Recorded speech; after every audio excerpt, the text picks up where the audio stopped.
প্রিয় শিক্ষার্থী, নিশ্চয়ই তোমরা ভালো আছো। আজকে আমার ক্লাসে তোমাদেরকে স্বাগতম। আজকে আমরা একটা গুরুত্বপূর্ণ টপিক সম্পর্কে আলোচনা করতে যাচ্ছি, আর তা হচ্ছে right form of verb. Right form of ভার্বের একটা নিয়ম সম্পর্কে আমরা আজকে কথা বলবো। চলো আমরা আমাদের ক্লাস শুরু করি। তার পূর্বে সবাই লাইক, কমেন্ট এবং সাবস্ক্রাইব করার আহ্বান রইল। Mister Kamal dash a lawyer. Mister Kamal একজন আইনজীবী।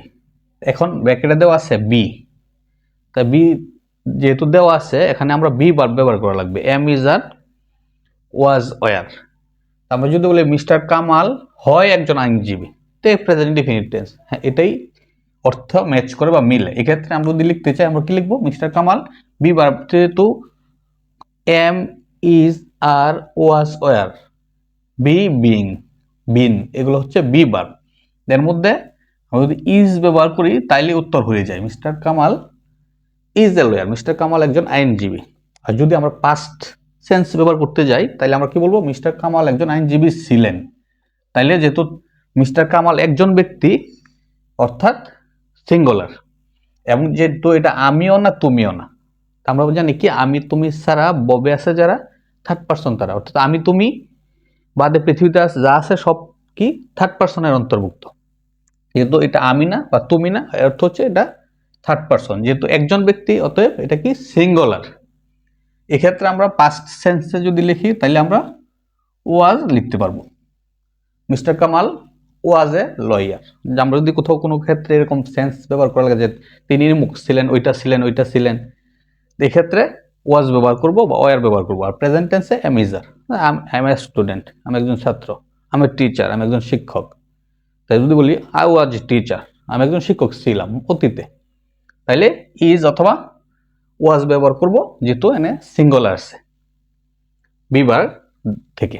তারপরে সেন্টেন্স যদি বলি my parents dash always busy with their work. আমার পিতামাতা সর্বদা তাদের কাজ নিয়ে অলওয়েজ বিজি আছে, অলওয়েজ বিজি। আমাদের পিতামাতা সর্বদা ব্যস্ত উইথ দেয়ার ওয়ার্ক, তাদের কাজ নিয়ে। তা আমার পিতামাতা হয় ব্যস্ত, আমার পিতামাতা ছিলেন ব্যস্ত। এক্ষেত্রে আমরা কি ব্যবহার করবো? যেহেতু ব্র্যাকেটে বি দেওয়া আছে, এখানে কোনো প্যাসেজ দেওয়া নাই, যেহেতু প্যাসেজ দেওয়া নাই, এক্ষেত্রে আমরা পাস্ট টেন্স না প্রেজেন্ট টেন্স আইডেন্টিফাই করবো কিভাবে? এক্ষেত্রে এই সেন্টেন্সের মধ্যে অবশ্য অলওয়েজ দেওয়া আছে, যেহেতু অলওয়েজ দেওয়া আছে অতএব আমরা এটা প্রেজেন্ট ইনডিফিনিট টেন্সে লিখবো, অর্থাৎ প্রেজেন্ট সেন্সে। তা মাই প্যারেন্টস বলা আছে, আমার পিতামাতা। তা আমার পিতামাতা কি একজন না দুইজন বা পাঁচজন? এক্ষেত্রে পিতামাতা বলতে কি বোঝা? দুইজন রে বোঝা, যেহেতু প্যারেন্টসের সাথে এস আছে, পিতামাতা দুইজন। এক্ষেত্রে আমরা কি ব্যবহার করবো? প্রেজেন্ট টেন্সে যদি ব্যবহার করি তাহলে কি ব্যবহার করব? আর ব্যবহার করব। যেহেতু এখানে অলওয়েজ দেওয়া আছে, আমরা ইচ্ছা করলে কি করতে পারবো না, এটা পাস্ট টেন্সে লিখতে পারবো না। তবে অলওয়েজ দেওয়া না থাকলে পাস্ট টেন্স হিসাবে বি থেকে আমরা এখানে ওয়ার লিখতে পারবো। ইচ্ছা করলে কি করতে পারবো? ওয়ারটা আমরা লিখতে পারবো যদি আমরা চাই। যদি অলওয়েজ বা বর্তমান সময়কে মিন করে এরকম অলওয়েজ, রেগুলারলি, ইউজুয়ালি, ওকেজনালি এরকম শব্দ না থাকে, তাহলে আমরা যদি পাস্ট টেন্সে, তাহলে আমরা ইচ্ছা করলে প্রয়োজনের অর্থ ব্যবহার করতে যাই, যে সেন্টেন্স আকারে আছে আমরা ওয়ারও ব্যবহার করতে পারবো। ডিয়ার লার্নার্স, তারপরে হচ্ছে because create dash traffic jam. And because দেওয়া আছে। বিকজ শব্দের অর্থ আমরা কি জানি? বিকজ শব্দের অর্থ হচ্ছে যানবাহন। যানবাহন কি করে? যানবাহন dash traffic jam. Traffic jam যানবাহন কি করে? তৈরি করে, সৃষ্টি করে। যেহেতু বিকলসের সাথে কি আছে? এস বা ইএস আছে, এস আছে। বিকলসের সাথে এস থাকার অর্থ হচ্ছে এটা কি? অনেক বুঝাইছে, অর্থাৎ যেটা আমরা এক কথায় যদি বলি প্লুরাল। তো প্লুরাল হলে আমরা কি লিখব? ক্রিয়েটের সাথে কি এস দিব? ক্রিয়েটের সাথে ক্রিয়েটই থাকবে, ক্রিয়েটই থাকবে। ক্রিয়েটের সাথে এস ব্যবহার করতে পারবো না। আর যদি বিকলস দ্বারা এরকম কোনো সাবজেক্ট থাকতো যেটা দ্বারা সিঙ্গুলার বোঝায়, তাহলে আমরা কি করতাম? অবশ্যই বিকলের সাথে এস ব্যবহার করতে পারতাম না। এখানে এস থাকার কারণে আমরা কি করছি? বিকলের সাথে এস দিতে পারি নাই, অর্থাৎ বিকল যেহেতু প্লুরাল, আমরা মানে ভার্বের সাথে এস দিই নাই। ডিয়ার লার্নার্স, এ হচ্ছে সিঙ্গুলার প্লুরালের নিয়ম।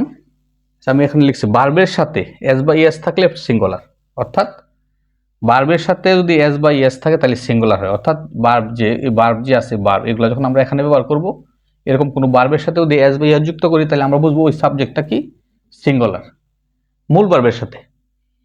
আর যদি নাউনের সাথে এস বা ইএস থাকে তাহলে প্লুরাল। অর্থাৎ নাউনের সাথে যদি এস বা ইএস থাকে তাহলে কি বোঝা যায়, ভার্বটা প্লুরাল। অর্থাৎ ভার্বের সাথে এস বা ইএস থাকলে সাবজেক্ট সিঙ্গুলার, আর ভার্বের সাথে এস বা ইএস না থাকলে সাবজেক্ট প্লুরাল। বা অথবা আমরা যদি এভাবে বলি যে নাউনের সাথে যদি বা সাবজেক্টের সাথে এস বা ইএস থাকে তাহলে ভার্বটা কি হয়, প্লুরাল হয়। Singular subject singular verb, plural subject plural verb, এক কথায়।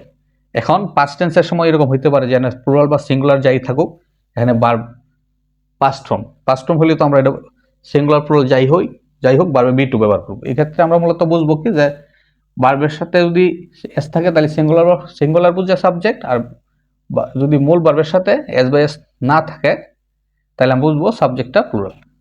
লার্নার্স, আই হোপ তোমরা বুঝতে পারছো। ধন্যবাদ সবাইকে।